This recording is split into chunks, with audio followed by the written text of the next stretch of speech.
Once upon a time I watched you flourish, with a slew of hopes and dreams you chased, that we'd all nourish.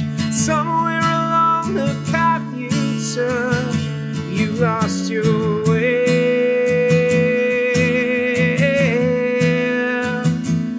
And now every single day, well, I get up and I pray for all the dreams you've held to finally come true, for your demons to go away, that you keep them all at bay, and you finally live a life like you never knew. I'd love that for you. I've been watching patiently from a distance, your never-ending struggle to find the path of least resistance, where you always seem to inevitably come up short.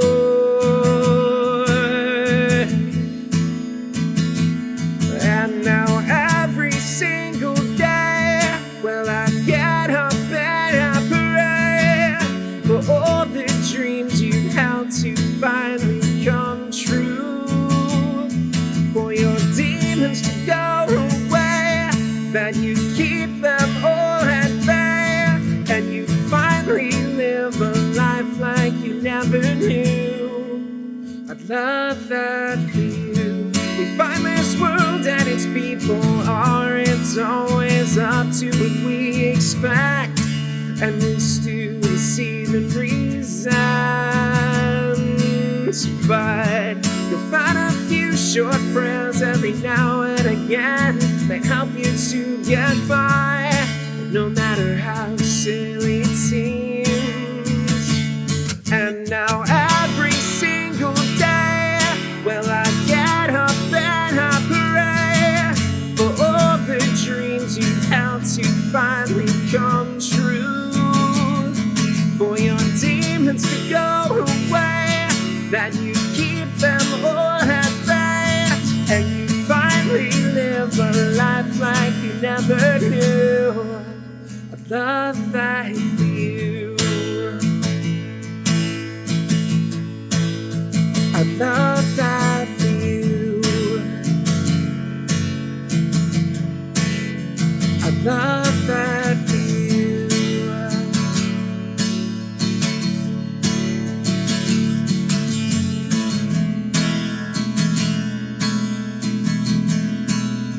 I'd love that for you.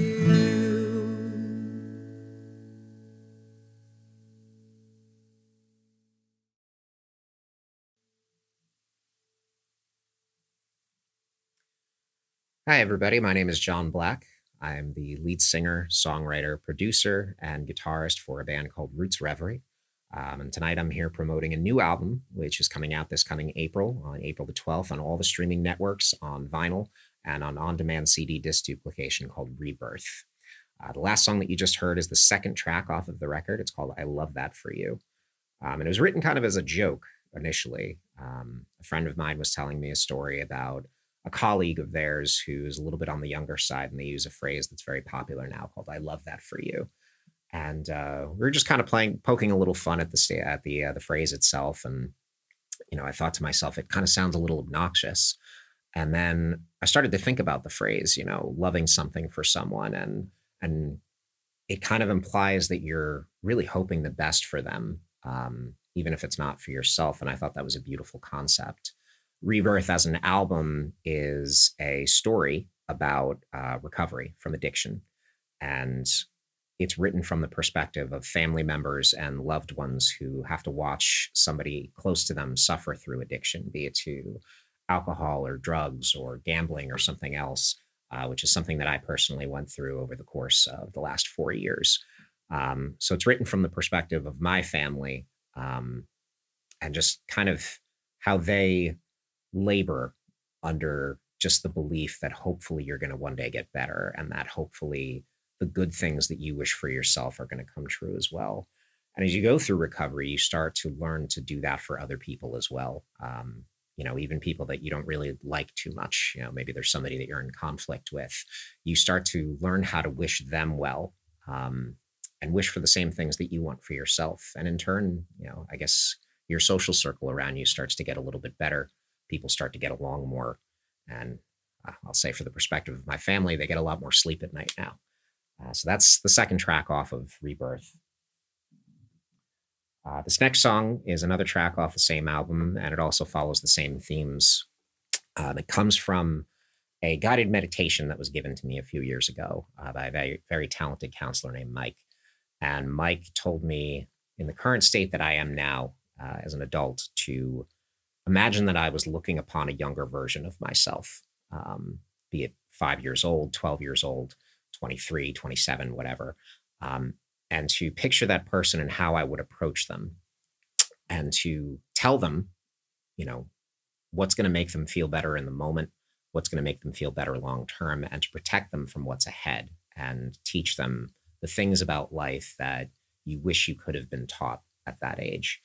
So the song is called I Talk to Me, and it goes a little something like this.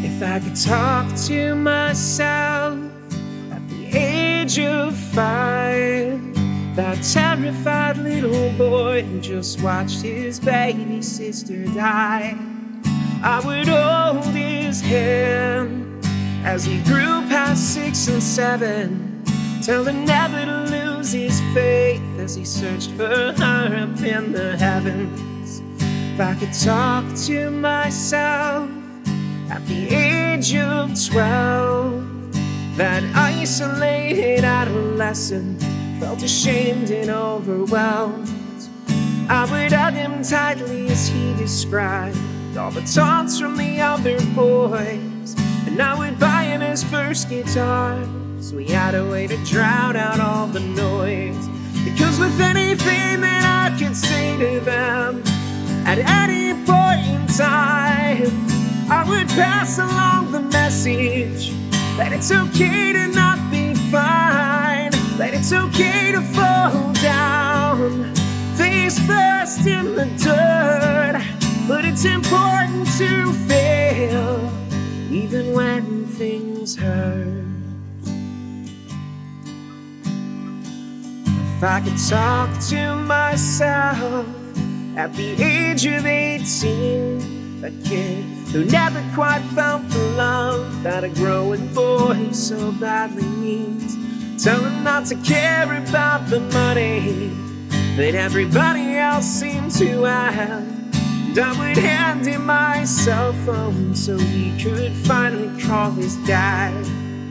If I could talk to myself at the age of 23, that struggling singer feeling his first brush with humility, I would warn him not to numb himself by finding solace in a bottle, because before long his addiction would take progressive and full throttle.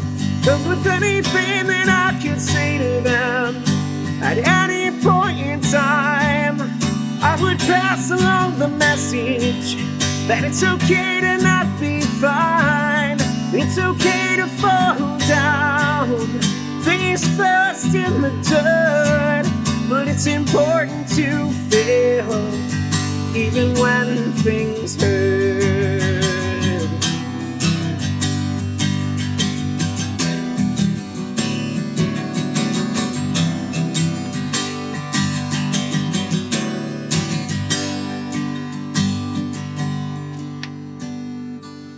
If I could talk to myself at the age of 29, that hollowed out man long since lost control of his life, I would grab him by his shoulder, shake as hard as I could, pleading with him desperately to get the help that he should. Because with anything that I could say to them at any point in time, I would pass along the message that it's okay to not be fine. It's okay to fall down face first in the dirt, but it's important to fail even when things hurt.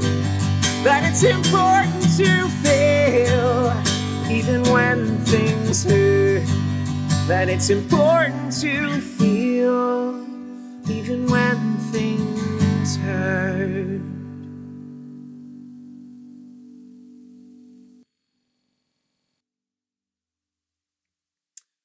So again, that last song was called I Talk to Me. This next song is the sixth song off the album. It's called For a Minute or Two. And I came up with the concept of it when I was talking to somebody else who was also in recovery with me.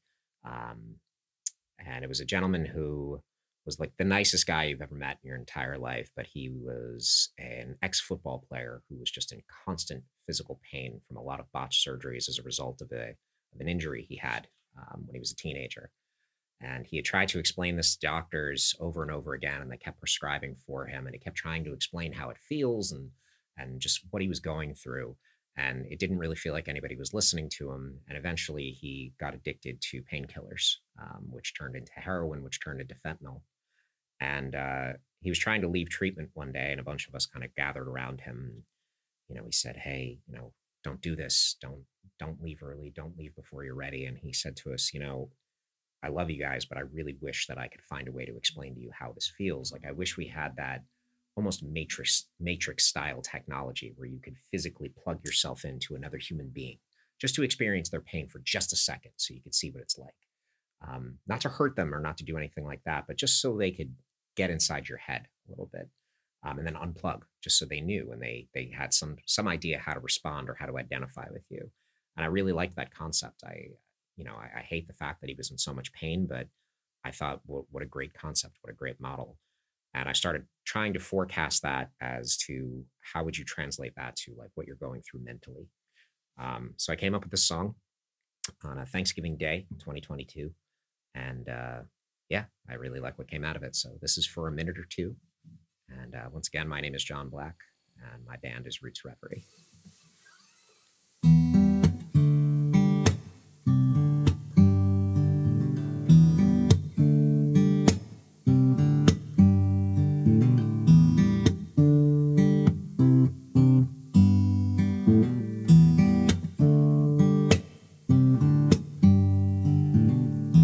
Wish that I could find a way to have you channel into my brain waves so you could understand just how it is.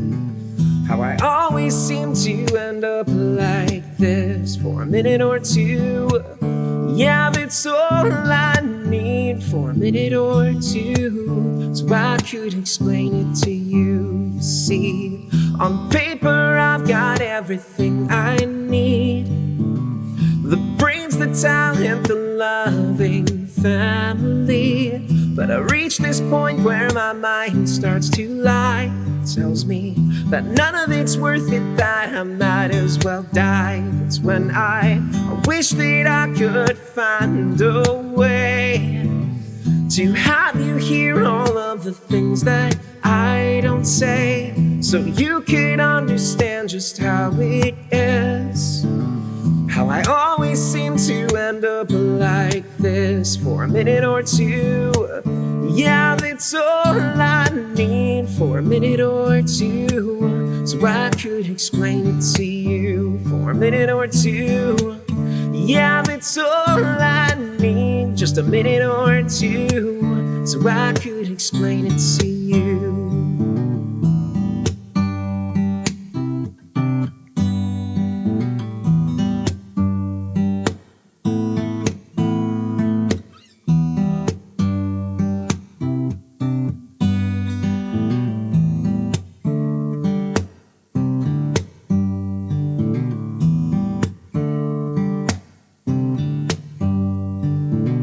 Now as this rough terrain, in a constant search for those who share my pain. I wonder if this is the wisest choice, the selfish way for you to hear my voice. That's when I wish that I could find a way to have you know without causing you pain, so you can understand just how it is. And you don't ever have to feel like this for a minute or two.